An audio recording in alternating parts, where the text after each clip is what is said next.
Ezekiel 37 അധ്യായം. അസ്ഥികളുടെ താഴ്വര. കർത്താവിൻ്റെ കരം എൻ്റെ മേൽ വന്നു. അവിടുന്ന് തൻ്റെ ആത്മാവിനാൽ എന്നെ നയിച്ച് അസ്ഥികൾ നിറഞ്ഞ ഒരു താഴ്വരയിൽ കൊണ്ടുവന്നു നിർത്തി. അവിടുന്ന് എന്നെ അവയുടെ ചുറ്റും നടത്തി. അവ വളരെയേറെയുണ്ടായിരുന്നു. അവ ഉണങ്ങി വരണ്ടിരുന്നു. അവിടുന്ന് എന്നോട് ചോദിച്ചു, മനുഷ്യപുത്ര, ഈ അസ്ഥികൾക്ക് ജീവിക്കാനാവുമോ? ഞാൻ പറഞ്ഞു, ദൈവമായ കർത്താവെ, അങ്ങേക്കറിയാമല്ലോ. അവിടുന്ന് എന്നോട് അരുളി ചെയ്തു, ഈ അസ്ഥികളോട് നീ പ്രവചിക്കുക. വരണ്ട അസ്ഥികളെ, കർത്താവിൻ്റെ വചനം ശ്രവിക്കുവിൻ എന്ന് അവയോട് പറയുക. ദൈവമായ കർത്താവ് ഈ അസ്ഥികളോട് അരുളി ചെയ്യുന്നു, ഇതാ, ഞാൻ നിങ്ങളിൽ പ്രാണൻ നിവേശിപ്പിക്കും. നിങ്ങൾ ജീവിക്കും. ഞാൻ നിങ്ങളുടെ മേൽ ഞരമ്പുകൾ വെച്ചുപിടിപ്പിക്കുകയും മാംസം വളർത്തുകയും ചർമ്മം പൊതിയുകയും നിങ്ങളിൽ പ്രാണൻ നിവേശിപ്പിക്കുകയും ചെയ്യും. നിങ്ങൾ ജീവൻ പ്രാപിക്കും. ഞാനാണ് കർത്താവ് എന്ന് അപ്പോൾ നിങ്ങൾ അറിയും. എന്നോട് കൽപ്പിച്ചതുപോലെ ഞാൻ പ്രവചിച്ചു. ഞാൻ പ്രവചിച്ചപ്പോൾ ഒരു ശബ്ദമുണ്ടായി, ഒരു കിരുകിരാ ശബ്ദം. വേർപെട്ടു പോയ അസ്ഥികൾ തമ്മിൽ ചേർന്നു. ഞാൻ നോക്കിയപ്പോൾ ഞരമ്പും മാംസവും അവയുടെ മേൽ വന്നിരുന്നു. ചർമ്മം അവയെ പൊതിഞ്ഞിരുന്നു, എന്നാൽ അവയ്ക്ക് പ്രാണൻ ഉണ്ടായിരുന്നില്ല. അവിടുന്ന് എന്നോട് അരുളി ചെയ്തു, മനുഷ്യപുത്ര, ജീവശ്വാസത്തോടെ പ്രവചിക്കുക. മനുഷ്യപുത്ര, ജീവശ്വാസത്തോടെ പറയുക. ദൈവമായ കർത്താവ് അരുളി ചെയ്യുന്നു, ജീവശ്വാസമേ, നീ 4 വായുക്കളിൽ നിന്ന് വന്ന് ഈ നിഹിതന്മാരുടെ മേൽ വീശുക. അവർക്ക് ജീവനുണ്ടാകട്ടെ. അവിടുന്ന് കൽപ്പിച്ചതുപോലെ ഞാൻ പ്രവചിച്ചു. അപ്പോൾ ജീവശ്വാസം അവരിൽ പ്രവേശിച്ചു. അവർ ജീവൻ പ്രാപിച്ചു. വളരെ വലിയ ഒരു സൈന്യം പോലെ അവർ എഴുന്നേറ്റു നിന്നു. അവിടുന്ന് എന്നോട് അരുളി ചെയ്തു, മനുഷ്യപുത്ര, ഈ അസ്ഥികൾ ഇസ്രായേൽ ഭവനം മുഴുവനുമാണ്. ഞങ്ങളുടെ അസ്ഥികൾ വരണ്ടിരിക്കുന്നു. പ്രതീക്ഷ നശിച്ചിരിക്കുന്നു. ഞങ്ങൾ തീർത്തും പരിത്യക്തരായിരിക്കുന്നു എന്ന് അവർ പറയുന്നു. ആകയാൽ അവരോട് പ്രവചിക്കുക. ദൈവമായ കർത്താവ് അരുളി ചെയ്യുന്നു, എൻ്റെ ജനമേ, ഞാൻ കല്ലറകൾ തുറന്ന് നിങ്ങളെ ഉയർത്തും. ഇസ്രായേൽ ദേശത്തേക്ക് ഞാൻ നിങ്ങളെ തിരികെ കൊണ്ടുവരും.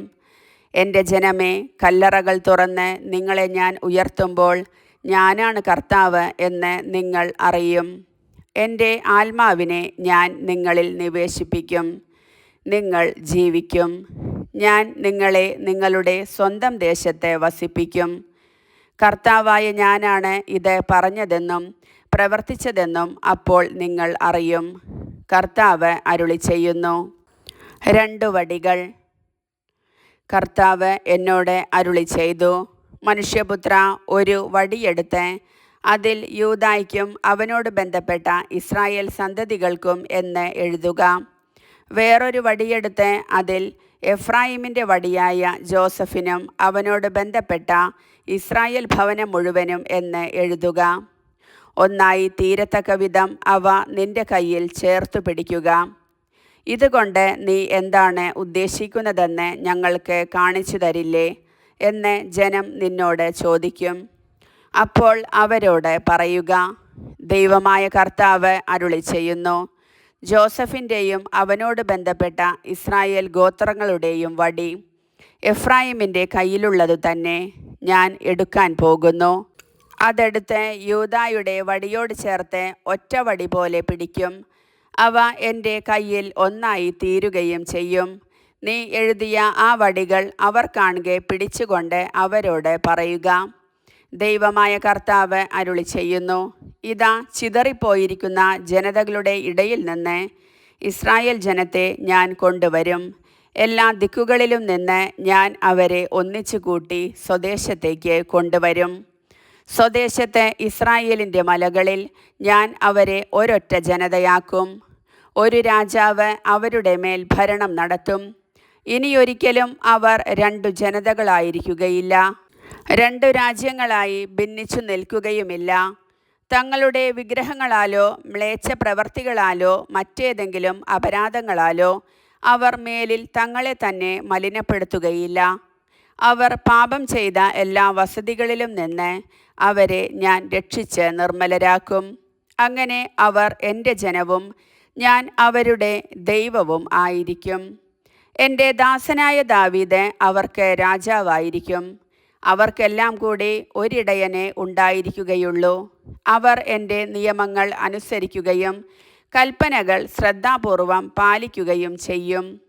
ഞാൻ എൻ്റെ ദാസനായ യാക്കോബിന് കൊടുത്തതും നിങ്ങളുടെ പിതാക്കന്മാർ അധിവസിച്ചതുമായ ദേശത്ത് അവർ വസിക്കും. അവരും അവരുടെ സന്തതി പരമ്പരയും ആ ദേശത്ത് നിത്യമായി വസിക്കും.